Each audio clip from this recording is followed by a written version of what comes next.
2015, Matata à 48 heures pour convaincre. Donc, mesdames, messieurs, c'est l'un de grands titres qui ouvre cette revue de presse.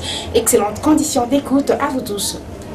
Bonsoir, budget 2015 Matata à 48 heures pour convaincre, s'exclame la prospérité, avant d'affirmer qu'avant d'obtenir le moyen de sa politique pour l'année 2015, le Premier ministre devra répondre ce mercredi 15 octobre à 14 heures aux préoccupations exprimées par les députés sur les options fondamentales ayant conduit à l'élaboration du projet de budget 2015. Les députés ont eu suffisamment du temps hier, lundi 13 octobre, pour passer au crible le projet de budget 2015 et formuler des observations. Dans une autre colonne, le journal ajoute aucune rubrique n'a échappé à la loupe des députés visiblement très informés, visiblement très bien informés sur les grandes options levées par l'équipe gouvernementale dans l'élaboration du budget 2015. Le Premier ministre faisant l'économie du projet de budget a mis en avant les chiffres environ 9 milliards de dollars américains, équilibre parfait en recettes comme en dépenses, le taux de croissance annuelle de l'économie estimé à plus de 8,5%, le taux d'inflation à moins de 2%. Selon le Premier ministre, en effet, d'importants moyens financiers sont prévus pour réhabiliter et construire les infrastructures de base, consolider le cadre macroéconomique, créer des emplois, renforcer la diplomatie et la coopération de développement, de l'argent également pour financer la poursuite des réformes institutionnelles. Le Premier ministre a promis la construction des routes, des hôpitaux, des écoles, jusqu'à ce que le pays atteigne l'émergence en 2030. Son budget 2015 Matata l'a aussi conçu pour mettre en œuvre les résolutions de l'accord cadre d'Addis Abeba, ainsi que les résolutions des concertations nationales. Une fois son speech terminé, Matata est longuement resté assis à attendre que les députés se succèdent à la tribune pour savonner le projet de budget, qui d'autres pour ascenser l'action du cabinet Matata. Rien qu'entendre les différentes interventions, deux camps se sont distingués. D'un côté, les députés de la majorité présidentielle pour qui le projet de budget 2015 est réaliste et doit être adopté tel quel ou moyennant quelques amendements. Par contre, de l'autre côté, dans les camps de l'opposition, on n'a pas la même appréciation du projet de budget 2015. L'on a critiqué la modicité de recettes propres. Environ 79% du budget de GAP devant provenir des partenaires au développement. Certains députés vedettes de l'opposition ont cru bon de rejeter le moment venu le projet de budget 2015 parce que, semble-t-il, rien n'a changé depuis le 3 précédent session budgétaire. Comme qui dirait, le Premier ministre n'aurait pas tenu compte des recommandations formulées par le passé.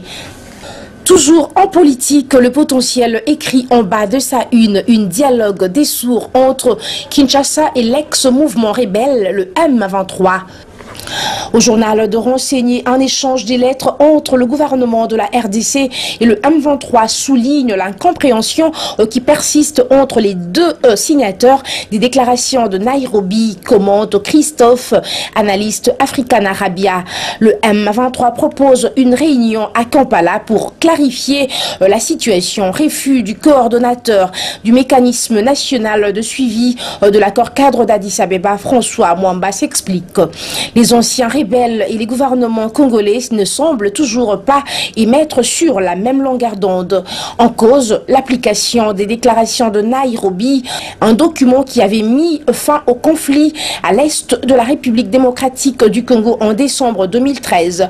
Dernier désaccord en date, un échange de lettres entre François Mwamba, les coordonnateurs du mécanisme national de suivi, et René Abandi, le représentant du M23, dans une lettre qu'Africa Arabia a pu se procurer une copie. Kinshasa signifie la disponibilité du gouvernement à procéder au rapatriement immédiat des ex-combattants de l'ex-M23 qui sont prêts et qui veulent effectivement rentrer dans leur pays. Dans cette lettre, François Mwamba demande à René Abandi de lui faire des propositions, des dates, mais visiblement du côté du M23, le rapatriement de ces anciens combattants n'est pas encore à l'ordre du jour. Et enfin, les maximums bouclent cette revue de presse mandat présidentiel. Des accords entre pays africains et occidentaux. Le journal renseigne pas si facile à régler que ça l'épineuse question de la modification des constitutions africaines, ainsi que le problème de la durée des mandats de chefs d'État du continent qu'elle induit. À l'évidence, aucune théorie ne semble pouvoir s'imposer sans conteste, même parmi les experts que sont les juristes constitutionnalistes. Probablement parce que avant d'être une question juridique, le problème constitutionnel est éminemment politique et à cet égard inextricablement lié à la vie et à la survie des nations dont elle règle le fonctionnement des institutions. La Constitution devrait de toute évidence relever d'une sorte du droit de sol plutôt que d'un universalisme désincarné et juridiste. Les dernières évolutions des débats sur les mandats présidentiels en Afrique sont édifiantes, avec quelques hésitations au début, puis de plus en plus les Occidentaux l'expliquent à qui veulent les entendre et sur tous les tons qu'il ne faut pas prolonger les mandats présidentiels au-delà de ce que prévoient les constitutions des pays qui les ont limités en Afrique. Il s'agit en l'occurrence, énumère le journal, du Rwanda de Paul Kagame, du Burkina Faso de Blaise Compaoré, du Congo-Brazzaville de Denis Sassou Nguesso et de la RD Congo de Joseph Kabila. Sur les derniers pays, c'est l'envoyé spécial américain pour la région de Grand Lac, Russ Feingold, qui semble avoir mis le plus de gomme contre toute perspective de modification constitutionnelle à des fins de prolongation de mandat du chef de l'État en fonction, Joseph Kabila Kabange. C'est donc tout pour cette revue de presse, mesdames, messieurs, bonsoir. C'en est donc fini pour cette revue de presse. Merci à vous de l'avoir écouté. Retrouvez-nous également sur lecoléacongo.com. Je vous retrouve très prochainement. D'ici là, portez-vous bien. Merci.